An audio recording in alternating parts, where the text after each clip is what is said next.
All right, welcome to Against the Odds, part of the Extra Points Podcast Network. Cousin Sal coming to you. This is a late night edition. We're doing this after the first round. We have all hands on deck, spaghetti, meatballs, fiddling with the knobs, babyface Joel Solomon producing this as always. Yeah, it's a mess indeed. And joining me also as always, my wizards of wagering, my gurus of gambling, my barons of betting, my overlords of the odds, the degenerate trifecta, Harry, Brother Bry, Darren the Parlay Kid. But that's not it. This is bonus coverage, and the winner of the draft, my Extra Points co-host, Dave Dameshek. Big day for the Pittsburgh Steelers. Congratulations. We had to have you on, Shek. I had to have you on. Mazel tov to you. I'm over the moon, fellas. I get the concerns. And by the way, I get the joke, the little shot you just took there, all hands on deck, small or otherwise. I don't care what size hands Kenny Pickett has. He's not running for president. He's going to be an NFL QB. So listen, I'm not worried about that. And here's the good news for any cynical Steelers fans out there.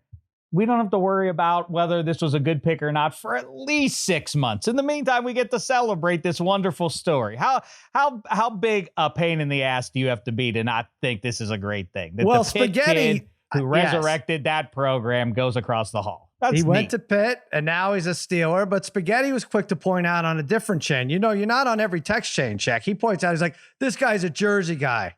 I've had enough of this already. Yeah. I know he's a Jersey guy. He is, I did right? that was that where he was born isn't his fault. He chose to be a Pitt man.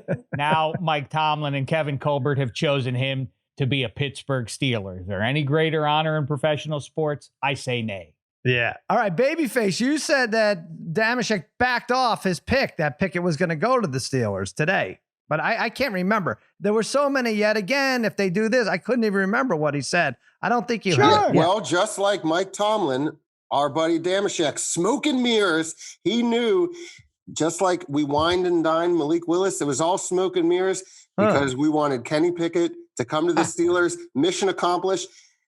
I mean, it was like an Ocean's 11 Vegas heist. Is that what it was? Wow. All right. Some people say. Yes, exactly. Yeah. Look, go ahead. You had a great line about it always comes down to the Liberty quarterback in the draft. That was funny. So listen, Liberty, but justice for all, or at least for those of us on the banks of the Three Rivers. This is splendid stuff. This is great. What a fun story, right? I mean, I don't know. There's some Pittsburgh media are like, dude, the Steelers are going to regret this for years to come. Like, what dark fantasy are you operating under that's going to plague the franchise? Long shall live on the April 28th or whatever the hell date it is, 2022. They are plagued for their pick. Ridiculousness. It's excellent news. I love it. I'm over the moon. And by the way, he's going to be in my brief favored time for, with you for guys, offensive rookie of the year, right? He has to be. He has to be a huge favorite. Well, actually, I guess some of these receivers. Right. Will be I guess up it's there, why. Yeah. I don't know, but it's always the quarterback. Maybe. No. Yeah, I mean, maybe. Wait, now I'm getting confused. Oh, so Garrett Wilson to the Jets. Maybe he. Drake London went to Atlanta. Yeah. A lot of these guys went early. Yeah. Okay, but yeah, he's not going to get in Atlanta. Marcus Mariota is going to throw it to him. But I do have to quickly, because I don't want to take away from the AAO pleasure that is in my ears multiple times a week. But I do want to say in my time with you guys that thank you. I thank Islanders, since you guys are Islanders people, for vanquishing the Caps and keeping the Penguins alive. Yes. Have you guys heard the news, though? Eddie Spaghetti has announced into a microphone, knowing it's being recorded, he wants the Pittsburgh Penguins. That's the team he wants to play. Wow. All right. Is this so, Spaghetti? You know how this works, right? I mean, I'm fully on board to play the Penguins, but can we please focus on the task at hand, which is the first round of the NFL draft? No, we can never. Draft special. We can never, ever focus Let me on enjoy that. this one night while I'm happy about my football team, and you should be happy about your football team. Everyone here should pretty much be happy. We're about all of it. We're focused on. I can't get nervous yet over the NHL playoffs. Let's just focus on the pigskin. You got to get nervous about the Giants who don't suit up for 6 months. Yeah. All right, I will say, Spaghetti, you got to temper your excitement, because this, while it looks on paper that the Giants did great, And they got Neal. They got one of the top 2 linemen. And they got Thibodeau, who wasn't supposed to go. Thank God he went 5. I had him top 5. I had big money on that. We'll go over the money plays in a while. But those were your 2 picks. You're very excited. But you know how this works out, Spaghetti. If one of these guys is a star, that's a huge bonus, right? Well, I think, Neal's going to go into right tackle, which is a little bit less pressure, not protecting Jones or whoever the quarterback's blind side. And I trust those Alabama guys. And Thibodeau, you can say what you want about him and, the motor and lack of, but when he was on the field, when he was playing, he was part of the reason why I did pick Oregon to win the Pac-12, which they didn't. But he's just a game-changing player. I think he had one of the best sacks this year in college football. Picking them at 5 and 7, it was exactly the guys I wanted. They filled in needs. It's just, I'm ecstatic. And this is what it feels like to actually have real football guys running your organization and not David Gettleman. So this is a change of culture right now. It is very weird. The draft had to take place in Vegas for the Giants and Jets on paper to not screw it up. I mean, 4 picks in about an hour span or less even. And they really, Parlay Kid, they didn't seem to screw it up. Jets, Gardner, Wilson, and then Johnson at the back end, the edge for FSU. Pretty good. Oh yeah, the Jets and the Giants hit home runs, Sal. A+ is across the board for them. Meanwhile, nobody does false enthusiasm better than Dave. Pittsburgh takes a quarterback that probably shouldn't have been taken until about the 3rd round. Wow. Just so they don't repeat the mistake they made 40 years ago and letting Marino walk to the Dolphins. Just for that, just so they don't, even though nobody on the team obviously has anything to do with what happened 40 years ago, with the exception of maybe Franco Harris in somebody's ear at the draft tonight, doesn't make sense. Is Pickett even the 3rd best white quarterback on this team? Is he about the 3rd? He might be the 3rd. Wow. He might lose this job to Rudolph or Trubisky. It's unbelievable. Interesting. Well, Darren, this is such a terrible pick. Terrible. Darren, and our Cowboys didn't do better. They did not do better. Sal. But the Jets have to get A+ for their draft, even though you wouldn't have any ability to divine if you looked at the tape. You wouldn't be able to divine. Oh, that guy's going to translate great at the pro line. You have no. I'm not saying that just to you, Darren. I'm saying that to everybody. Right. Now, you think mock drafts are foolish? The even better thing is grading them to validate what you thought before the draft. I mean, all it is like, oh, I gave that guy, I said that guy was going to be good, and that team got him. Ergo, A for them. What do you know? You don't know anybody. I don't know if he's going to be good. As a reminder, the most recent example that really stands out. Yes, 2018, Baker Mayfield and Sam Darnold and Josh Rosen all went ahead by a lot of Lamar Jackson and Josh Allen sprinkled in there somewhere. The best one is 2017, when everybody, all the draft experts, pounded the table like, oh no, Mitch Trubisky is the guy out of that guy. Patrick Mahomes is a project. Deshaun Watson is I guess we've heard about his off the field stuff, but obviously better at playing football than Mitchell Trubisky to this point. And a lot of these draft experts had Deshaun Kaiser ahead of Patrick Mahomes. Yep. And Deshaun Watson. So who's anybody know any? I'm gonna well, he got a bad grade from Mel Kiper in between his pumpkin pies. What the hell do I care? What they nobody knows is the answer. Harry, do you know? The Harry's got that look like he knows. He's about to get married. Dave, listen, you get Pickett, but the problem really with the Steelers, better hope Claypool or Johnson doesn't get hurt because they lost Smith-Schuster, lose James Washington. The rest of the receivers, bunch of no-namers. Wow. And they were bad on offense last year. But their receivers, right off the bat, their receivers are always good, though. They always have good receivers. Really? What do you mean, not really? They always have good receivers. What do you mean? They always have good receivers. Really? I don't know. Smith-Schuster had like one good year and then 2 years average Super Bowl at best. 10, Lynn Swann was the MVP. Super Bowl 10, Lynn Swann's the MVP. Super Bowl 14, John Stallworth catches the game-winning touchdown pass, 79 yards long, 73 yards long. Antonio Holmes is a Super Bowl MVP. Hines Ward is a Super Bowl MVP. What are you talking about? Antonio Brown is among the best pass catchers of the Super Bowl. They don't have good pass. What are you talking about? You look at their stats over the last 3 years passing the ball. They're terrible.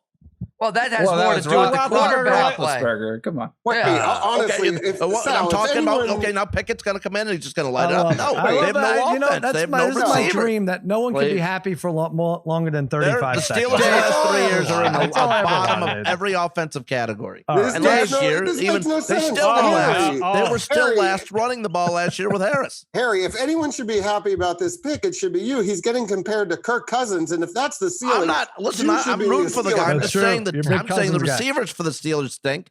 If one of these two guys go down, they have nobody left to fill in that need. Shaq, you said Andy Dalton as a comparison. Parlay Kid says more Trubisky, right? You say that's the upside or medium side. I mean, if you want me to play optimist, which I'm happy to do now because there's no way to disprove it until autumn. I mean, if you blur your eyes, pretty much telling the same story as you told about Joe Burrow, right? Guy who took a long time to develop, and then in his last college season blew up. Oh, well, but he had Jordan Addison. Yeah, I think Joe Burrow had some good pass catchers at LSU as well.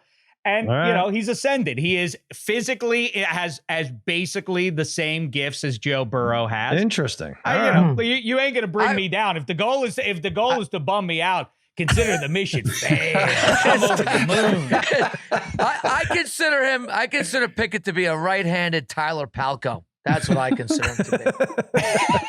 All right, can we agree on that? A lot of people aren't even going to get that one.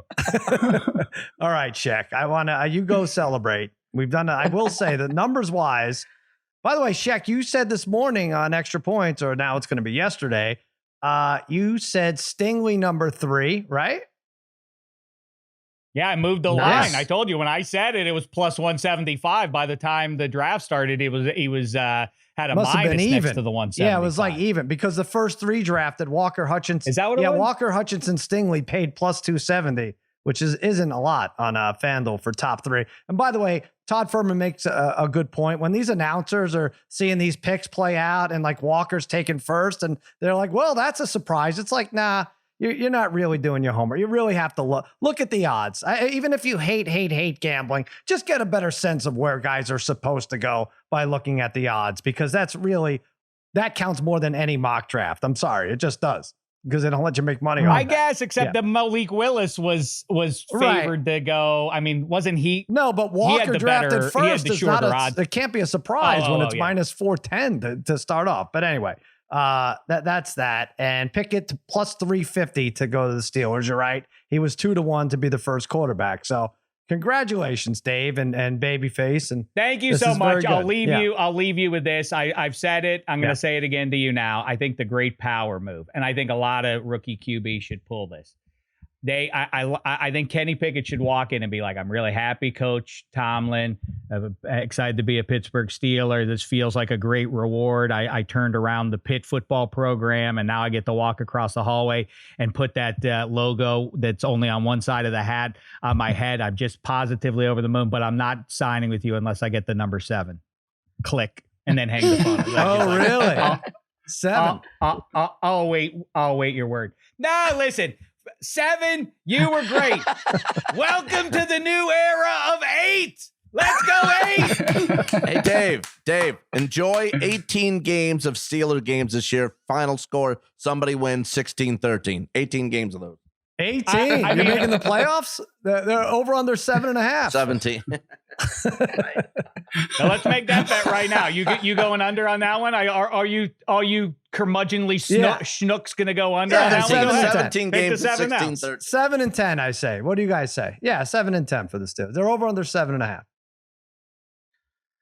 Tomlin always finds a way. Well, they can definitely 9 and 8. Yeah, 9 and 8. Yeah, they can be better. Yeah. I mean, they had no quarterback last year, and they were solid. That's under. All right, Shaq. I got it split. All right, listen. I think what's fun now is for real is to think, now Malik Willis is on the board. Yeah. I think the Giants now they don't pick up Danny Dimes' option, so that's some intrigue near the top of the second round. Listen. You kids have your fun. I'm over the moon. Is there a chance the Steelers take Malik Willis? I could see the Steelers jumping back at 52 and taking Malik Willis. I think that would be the funniest thing of all. I think that'd be the best. And then in the third round, Carson Strong. Just keep doing it. Just keep eventually you got to hit on one of these guys, I think. There you go. Yeah, I think it's I think it's just grand stuff, and I want you guys to have a great time. You'll find me up on cloud 8 through this evening. What a pathetic life. By the way, what a pathetic life. I don't hear from people for months, for years on end. All of a sudden, Kenny Pickett, who is a stranger to me, who would not know who I am if I walked up to him and shook his hand, be like, "Who the hell are you, weirdo? Go away!" But my hand would be bigger than his, so he'd have to respect it. But people I haven't heard from in forever, reaching out, text messages, calls, email. Hey, congratulations, man! So happy for That's you. What a stupid life we lead. What a stupid life. Because you yell about this team 14 months a year. All right.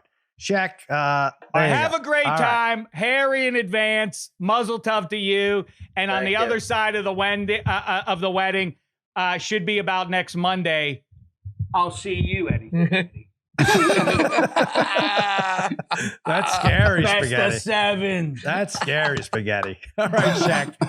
Shaq, go listen to Let's Minus go, 3 Eddie. with Shaq and Hench, and we'll see you soon. Hail to Pitt. Hail to Pitt. All you loyal sons. What a nut. Here we Make go. sure you email Shaq and Steelers. Here we go. congratulate him.